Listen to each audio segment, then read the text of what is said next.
Abusia me mo akwa baba Getway Studio so ensempa efie ensemo a chese etu a wosen ensemo a wote a otim sampa ensemi mu edru ene yetenase a yede esomwo na ene de yede wo ekọ eye Canada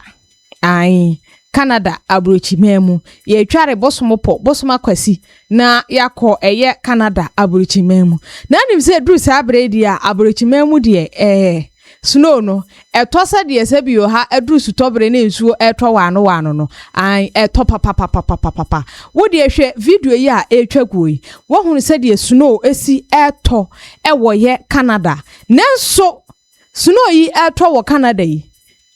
timamufo wo mu ewo ho Ghana fo no mu bia wo makọ ekwa akopesikade abafie wo mu na mu a wo mu ekọ adwuma wo hunu se video yi a etwaguyi cars edi akoniaba kasi edi akoniaba pa wo mu ekọ akope bibi eti abafie na eno na Getway Studio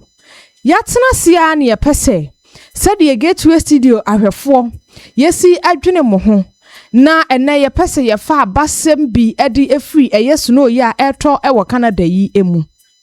se wunipa bi anase ubusuani bi ewo abrochimemu Canada eduru sa abere ya enya agorokora wonfa na ho gon so kora wo mu tata so a chesentade ahodo a wo mu be hyansa na wo matimi asimontene so no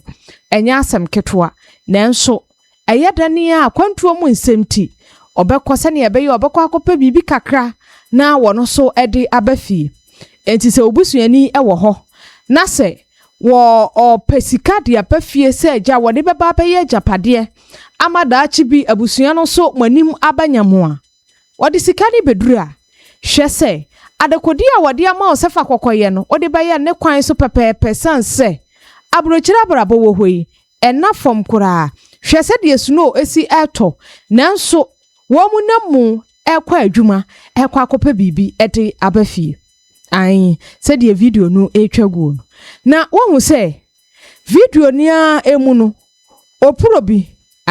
opuro we de wankwankofra be eye Ghana hankwa kwakofra be nanso eye abrochi memu nti on se onenam honom a wodi na agro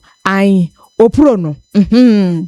opuro no won se wono so odwane na wakwa akopa baabi atesanse snow na eto no ano eden papa yi sebi empereduasa wono kura wode aboa kura no won se wo odwane akwa akopa baabi ede ne ho ate wo de hwese de opuro no esi edwane se de be ya snow no nka baabi obenya agina nka snow ni bi ento emfa enwu ni so na kire se opuro mpo edwane akwa akopa baabi ate na nka mpese nipa na enso nipa de